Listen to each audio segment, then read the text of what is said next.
আমার মধ্যে মানুষে মানুষে কোনো ভেদাভেদ নাই।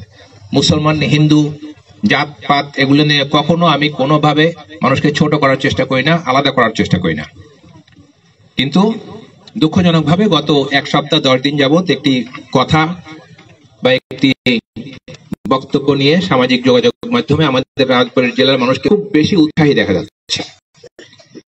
আমি আজকে ব্যক্তিগতভাবে এখানে উপস্থিত হয়েছি আপনাদের সামনে খোলাসা করি।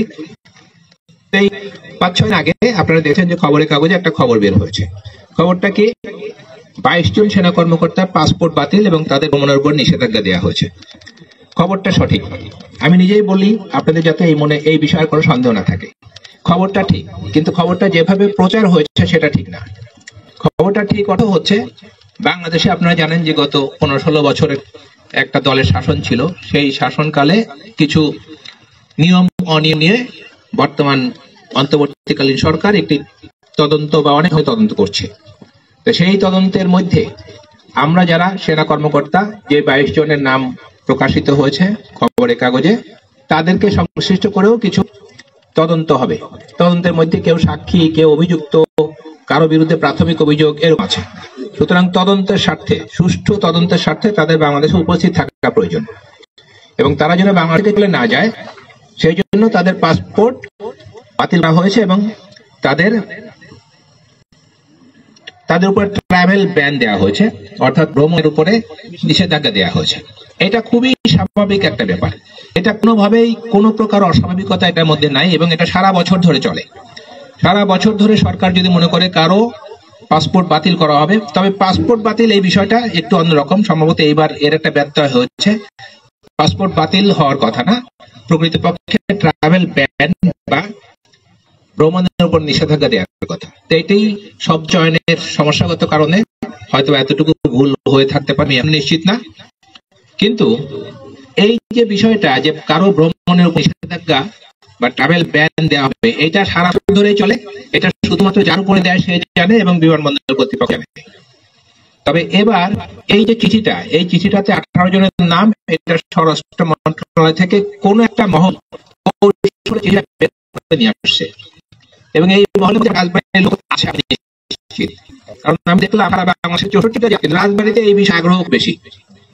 তো রাজবাড়ির সাংবাদিকেরা এরা কার সাংবাদিকতা করে, কার সাথে সাংবাদিকতা করে আমি জানি। কোন সাংবাদিক আপনারা বুঝবেন। এখানে সময় নিউজ বা সময় টিভির একটা অনলাইন পত্রিকা বা এডিশন আমি দেখলাম যে এই 22 জন কর্মকর্তা যাদের নামে ভ্রমণ নিষেধাজ্ঞা দেওয়া হয়েছে, তার মধ্যে শুধুমাত্র আমার ছবিটা দিয়ে তারা পত্রিকাতে খবরটা প্রকাশ করেছে। এই 22 জনের মধ্যে সিরিয়াল নাম্বার 10-এ আমার নাম আছে, 10 নম্বর সিরিয়াল। সুতরাং ছবি দিতে হলে হয় 22 জনের দিতে হবে, অথবা প্রথম থেকে কাউকে দিতে হবে, অথবা শেষ থেকে কাউকে দিতে হবে। কিন্তু 10 নাম্বার যে, তার ছবিটা কেন আসবে? তার মানে এটা কি ইচ্ছা উদ্দেশ্যপ্রণোদিত না? এবং যারা এই কাজটা করছে আপনারা চিন্তা রাখবেন নিশ্চয়ই বা জানতে পারবেন যে তারা খুব উদ্দেশ্যমূলক ভাবে এই কাজটা করেছে। আমার বিরুদ্ধে যদি কোনো অভিযোগ থাকে তাহলে তো অবশ্যই আমি সেই অভিযোগের জন্য বাংলাদেশে উপস্থিত। আমি যদি বাংলাদেশ থেকে চলে যেতে চাইতাম তাহলে তো আমি বিদেশ থেকে আসি না। আমি তো বিদেশ থেকে ইচ্ছে করে এসেছি, আমাকে তো নিয়ে আসে নেই। আপনারা তো সবাই জানেন আমি বিদেশে যাচ্ছি, আসছি, এ বিষয়ে তো আমার মনের মধ্যে কোনো সন্দেহই নেই। তা আমি যদি কোনো কারণে আমি মনে করি যে আমি দোষী, তাহলে তো আমি বিদেশ থেকে আসতামই না। আমি বাংলাদেশে উপস্থিত, সবকিছুই আমি এখানে আছি, কিন্তু রাজবাড়ির একটা মহলের মধ্যে এত উচ্ছ্বাস, আমার নাম দেখে তাদের আনন্দ কি ফুর্তি। আমাকে অনেকে বলেছে যে কিছু কিছু লোকের তো অনেক এটা নিয়ে উৎসাহ দেখতে পাচ্ছি, তারা মনে হয় মিষ্টি টিষ্টি খাচ্ছে। তা আমি বললাম যে ঠিক আছে, তারা খাক, তারা আনন্দ উৎসব করুক, তারা পার্টি দিক, কোনো অসুবিধা নেই। আমি তো আমার মতোই আছি এবং আমি তো এই অন্তর্বর্তীকালীন সরকারকে সহযোগিতা করতে চাই। যে কোনো তদন্তের জন্য আমি শতভাগ সহযোগিতা করার জন্য সম্পূর্ণরূপে প্রস্তুত। এখন আমার ওই রাজনীতির বন্ধু যারা এত খুশি হন, তাদের খুশির কোনো উপলক্ষ না থাকা মানেই হতো তার অনেকদিন পরে খুশির একটা উপলক্ষ খুঁজে পেয়েছেন এবং এই কারণে খুশি হয়েছেন। তা আমি আশা করি এবং আপনাদের কাছে এখন যে ব্যাখ্যাটা আমি দিলাম, আশা করি আপনারা এটা বুঝতে পেরেছেন। এবং ওই মহলটা এতই সক্রিয় ছিল যে কয়েকদিন পরে আবার একটা সম্পূর্ণ ভুল খবর তারা বের করলো যে এই 22 জন কর্মকর্তাকে চাকরিচ্যুত করা হয়েছে। চাকরিচ্যুত কিভাবে করবে? আমি তো এমনিতেই আমার চাকরি শেষ, একজনের চাকরি থাকলেই না চাকরিচ্যুত হবে। পরবর্তীতে দেখা গেল যে ওইটাও ভুয়া খবর, এবং ওই ভুয়া খবর যে ভুয়া ফলস, এটা আমাদের যে বর্তমান প্রধান উপদেষ্টা অফিস থেকে একটা বিজ্ঞপ্তি দিয়ে বলা হলো যে খবর সম্পূর্ণ ভুয়া।